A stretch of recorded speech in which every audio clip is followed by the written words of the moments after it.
Hello MUS 2020 students. Today we're going to go over two advanced topics that will be extremely helpful in your future compositions.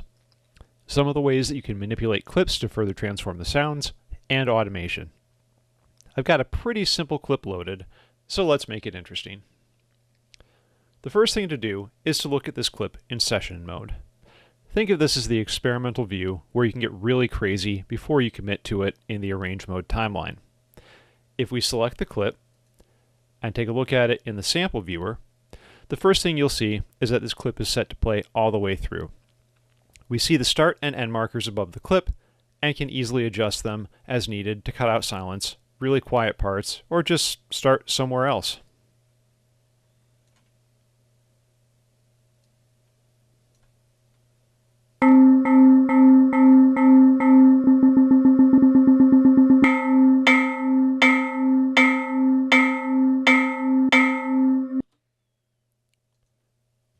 Pretty useful.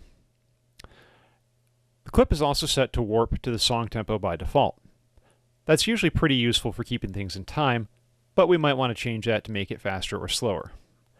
As long as live isn't playing, we can use the segment BPM to change the speed.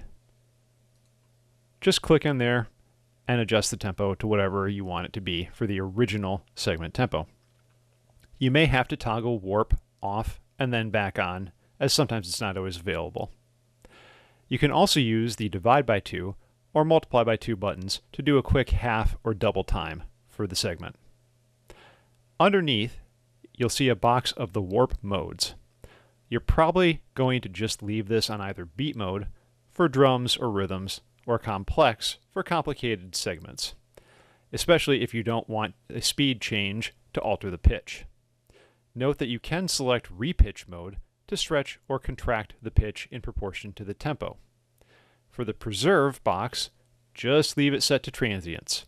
It is more CPU intensive, but it's far more accurate. Live normally auto-generates warp markers, which allow you to stretch and contract individual parts of a clip. These are in any audio clip, whether it's in session or arrange view. To set them, I'm going to right-click and turn off the grid so I'm not synced to a time. Next, I can move my marker to wherever I want it and drop it down.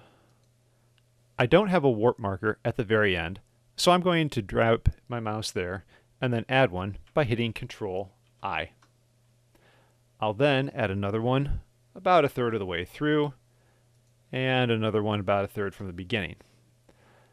Now, I can move these markers and it will stretch or contract the audio in relation to the surrounding warp markers.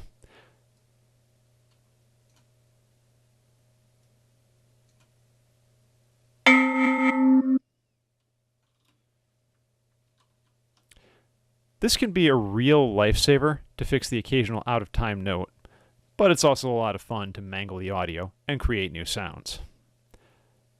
To the left of the warp options, we have some other controls. There's a volume fader that we've already talked about that lets you adjust the volume of the clip, and a transpose knob that will change the pitch up or down in a number of semitones. There's also a detune box that will adjust the pitch by up to 50 cents in either direction, allowing you to fine-tune a pitch as there are exactly 100 cents in a semitone. And above this, we have my personal favorite button, reverse. It does exactly what its name says and reverses the clip entirely. Very cool.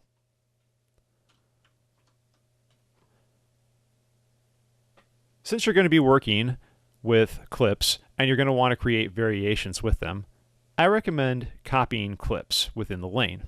This is really easy to do, but especially if you're going to continually add to them and you don't want to have to make the same changes over and over, there's a really, really good shortcut to know.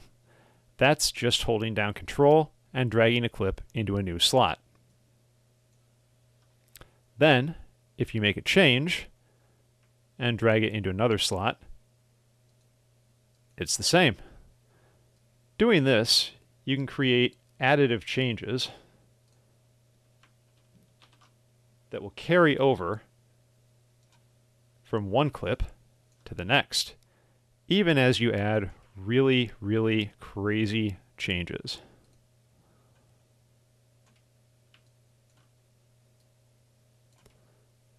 Here's what my clips sound like now.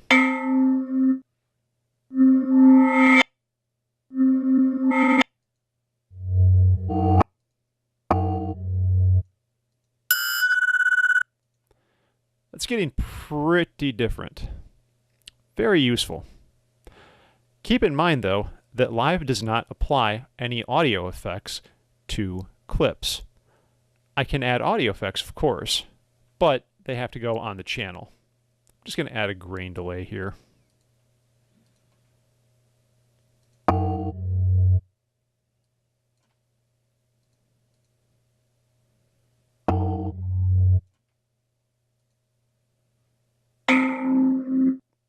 Pretty good. You'll also have noticed that by moving my markers around in the clips, that loop mode has been turned off. I can easily turn that on multiple clips by selecting all of them by clicking on the first one, holding down Shift, and clicking on the last one. That allows me to edit multiple clips at once.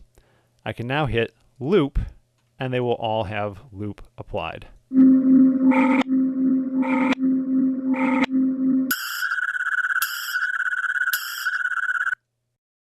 I'll do that again because I'm going to show you another really cool thing you can do with clips. So, grabbing the first, holding Shift, grabbing the last. Now, what I'm going to do is click on the L down here to open the launch box.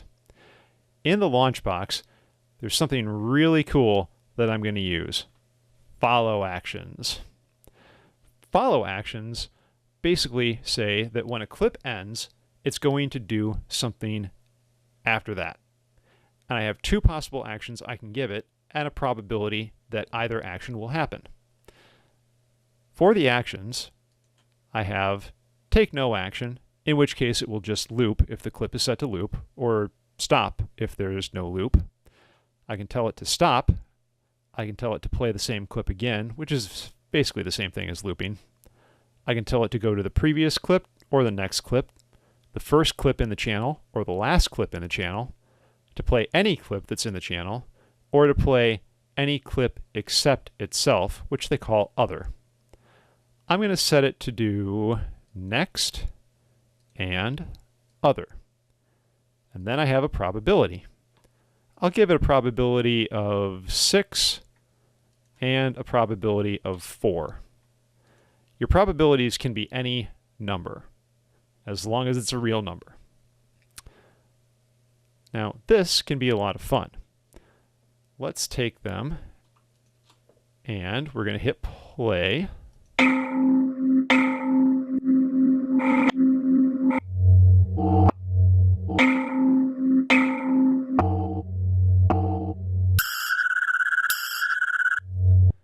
And you can see the clips are automatically triggering different ones as soon as one is ended.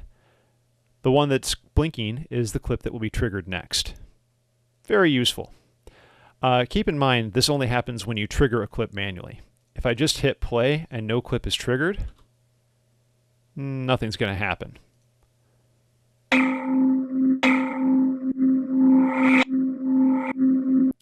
But once I trigger an actual clip, it will start moving, and the follow action chain will go through. Once you have your clips arranged the way that you want them, you can either manually drag them to the Arrange view, or you can hit record and manually trigger them, or use follow actions to trigger them and record into Arrange view. Just remember that when you're done, you need to stop all the clips and hit back to Arrange. I'm going to reset to bar 1, go over to Arrange mode, and you can see I have nothing there. So now we'll hit record.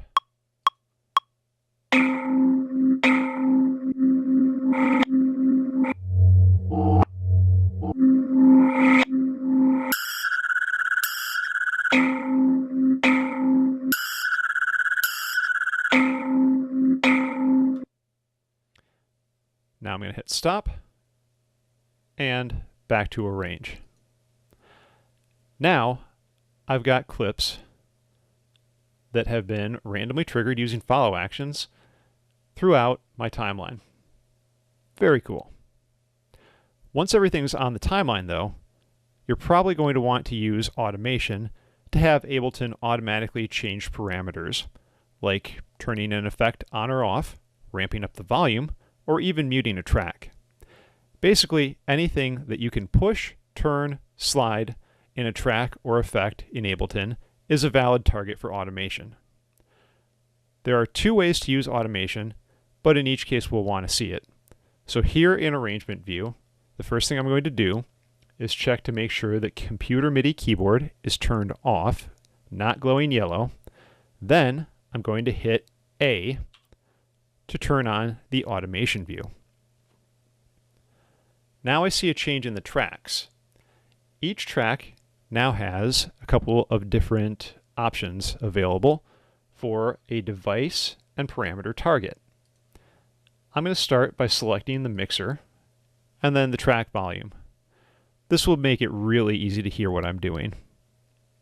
Now, using my mouse, I can draw in breakpoints. These breakpoints will allow me to position that parameter in different parts throughout the track.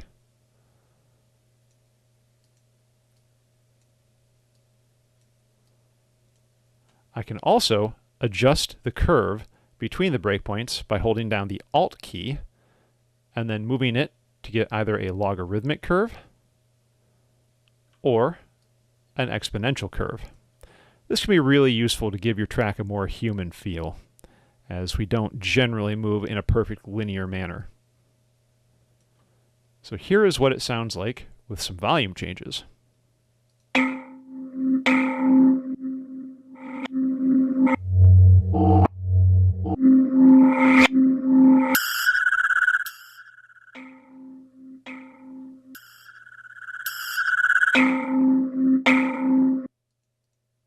Very nice. What if you have some parameters that you want to control in a more human fashion, like say an XY pad? Well, in fact, you can record your experiments with those directly. To do that, you need to make sure that Automation Arm is turned on. This is the two circles connected by a line right next to Overdub. Then, just hit record. Make sure that nothing is record enabled, and move the parameter you want to edit.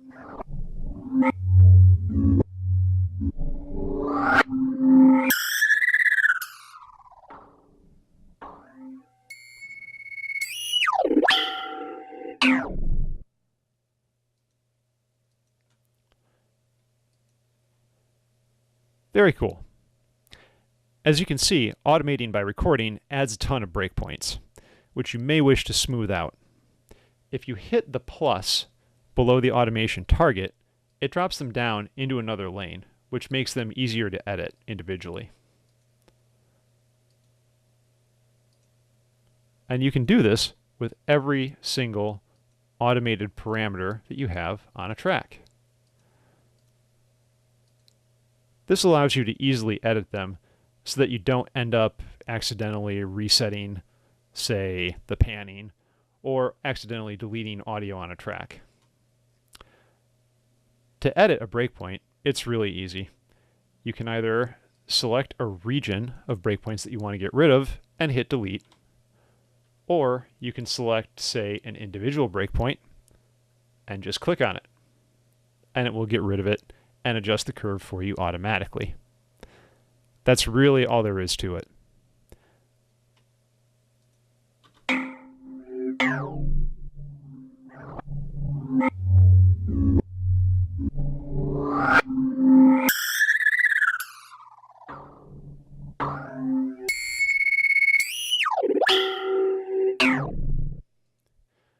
And now, my original Agogo Bell sample is pretty much unrecognizable. Keep in mind that if you adjust the grid and turn it off, you have a little bit more fine control, as the breakpoints will not try and snap to the grid when you move them around. This can be very useful if you have really slight amounts of timing that you have to adjust with those. But as you can see, using a combination of some of the advanced clip features and automation, you can take a single sound and use it to create something completely different.